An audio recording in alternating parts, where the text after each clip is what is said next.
Hello friends, I'm at Mount Hope Cemetery, Bangor, Maine, USA, and I wanted to do a return trip to this grave, the grave of Annie Crockett French Penny, wife of Jeremiah French and later wife of Herbert Penny. But Annie was born around 1808 in Castine, Maine. Her actual date of birth isn't known, which I'll get to in a minute. We can see that her husband was born 1800. It says December 26, 1800 to March 26, 1883. But on Annie's grave, it just says she passed December 31st of 1896.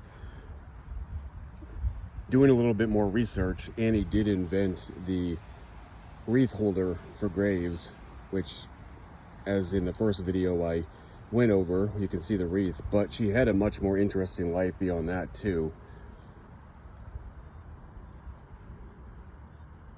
After her husband died in 1883, a few years later she married a local dermatologist, Herbert Penny, who was around 50 years old, and she was in her 80s at that point, which at the time was a big scandal. A lot of people thought that he just married an older woman to take advantage of any money she might have had, and she did have property as well. So Annie actually did an interview with one of the local newspapers to state that no, he married her because they both agreed to it, and he would provide her security. In exchange, once she passed away, he would get her property. It seems she was pretty lucid, and the newspaper said that she was in her 90s. If she was born 1808, she would have been about 88 when she died, but we don't really know.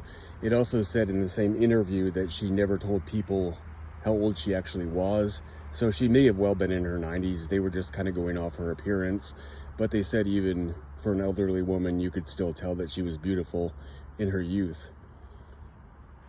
Annie was quite unusual for that time because she said she could actually communicate with dead spirits. Her husband said that if he thought she was insane, he would have had her committed, but he didn't think so. He thought she was lucid, and she would have communications with her dead father for hours in their living room. She would just talk to her father about life and philosophy and just go on for hours. It was also said that Annie had a substantial collection of old Maine artifacts. So if this was late 1800s, her artifacts probably went back to the 1600s, 1700s.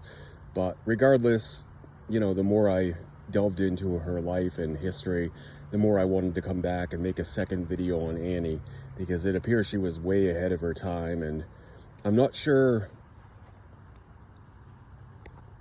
where her second husband, Herbert Penny, was buried. It is on Find a Grave. I just can't remember off the top of my head, but it was a different cemetery.